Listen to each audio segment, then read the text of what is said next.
Figurized Standard Amplified Black Wargreymon.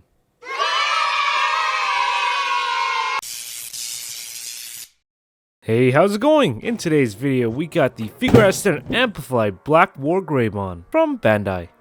This kit came out in September of 2020 and it cost me $72.99 Canadian.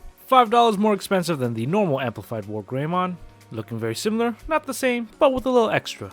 Let's see if that's worth it. First appearing in the second Digimon season, mostly being a bad guy, and then became a good guy for a little bit. Then he died. Anyways, let's start this review.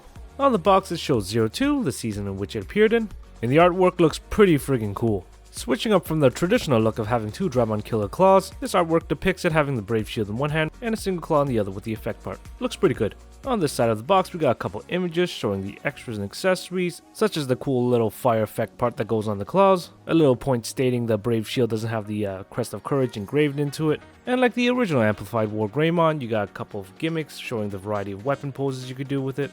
But if you never built an Amplified Wargreymon, this is going to be something that's very fun. On the other side of the box, we got a small image of the figure unpainted, in addition to a painted version of the front and rear view. And there's a little small text box for you to read if you want. Now here's the model kit itself, straight build, with a little panel lining, and I used all the stickers, of which thankfully there's not that many.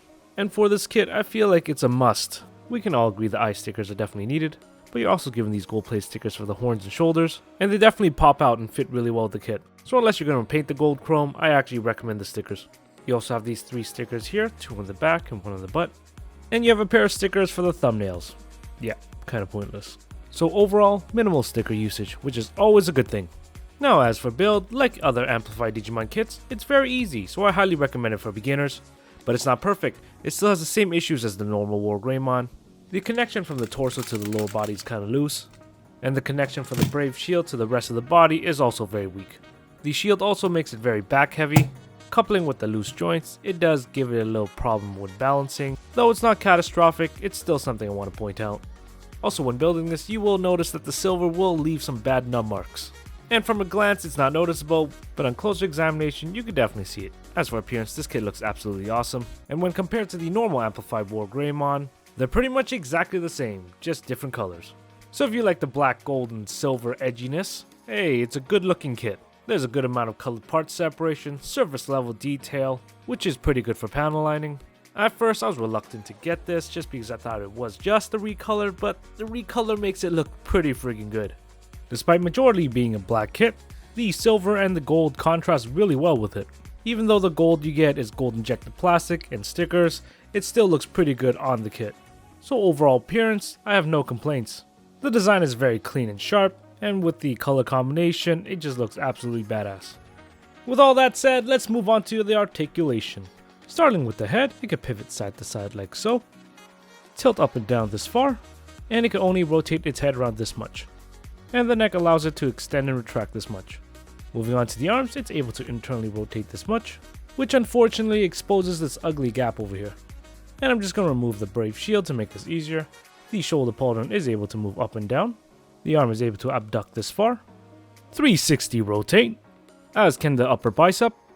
And I'm going to remove the Dramon killer claws for this part, just to show you that the elbow could bend this far. The bracelet gauntlet thing could 360 rotate. The hand's attached to a ball joint, so it's allowed to swivel about and 360 as well. For torso articulation, it is very limited, minimal side bend and 360 rotation. The torso is divided into 2 pieces, the chest piece and the abdominal area. There is a small connection ball joint up here allowing it to wiggle about. You'd think that would give it more range of motion, but it still has a minimal back extension and ab crunch. Now we move on to the brave shield. Each side of the brave shield is able to open up like a pair of wings, revealing a very cool feather design.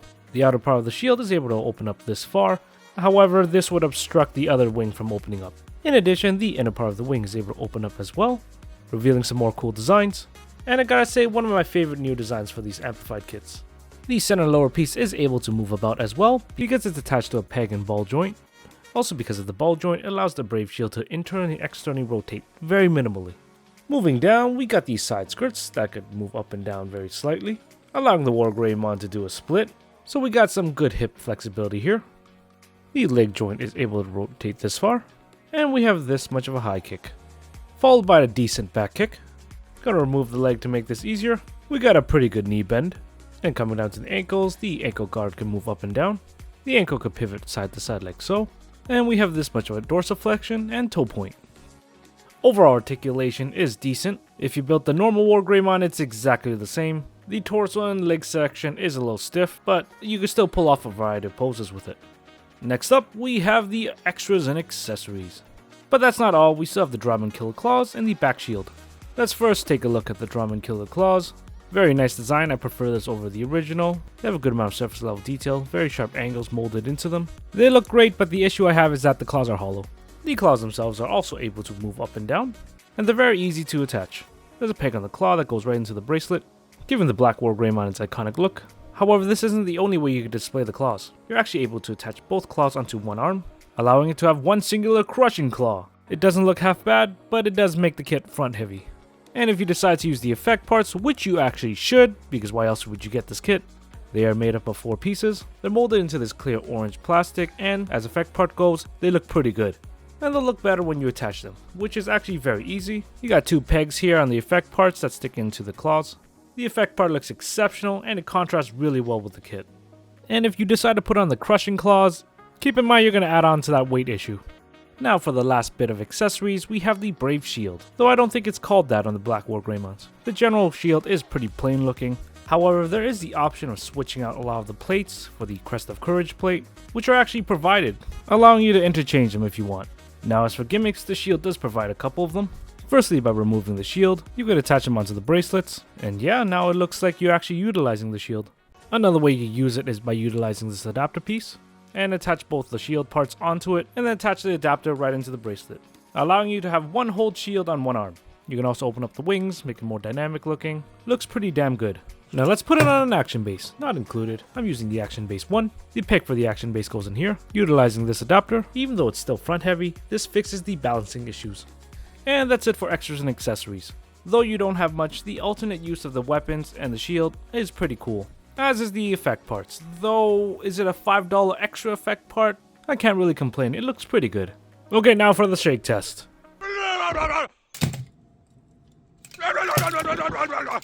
Despite having some loose joints, they still stay in place.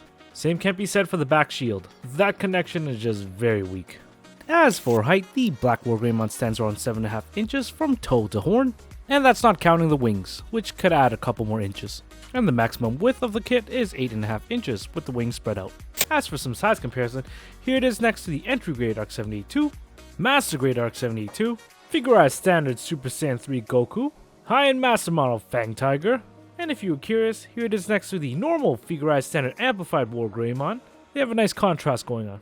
Next up we got the Figurized Standard Wargreymon. Next up we got Haro, DK, Doraemon, a wooden motorcycle, and Bruce Lee in a box. As for shelf presence, here it is next to my entire Digimon Plamo collection. Kinda cluttered here, but it looks pretty good. And we've come to the end of my review. What are my final thoughts for this kit? Despite being mostly a recolor, the colors look very good. I already love the original design, so just having a nice little edgy color, I don't mind it at all. Though it sucks that this kit still carries on the negative aspects of the original. The loose waist and backpack connector is really annoying, and it's going to be a recurring theme. The extras and gimmicks you can do with the weapons is pretty good, but you will have to deal with the balance issues. And because of the effect parts, it's $5 more than the normal Wargreymon. In my opinion, if you like the color and the effect parts, it's worth it for the extra $5. So yeah, that's all I gotta say for this kit. Thanks for watching my video, I hope you like it. I enjoy making it. Let me know what you think. Just because I got the Black Wargreymon, I gotta get the Black Wargreymon now as well. But that's mostly a recolor with no special effect parts, so I might just hold out on that for a while. Anyways, thanks again for watching. Take care, bye!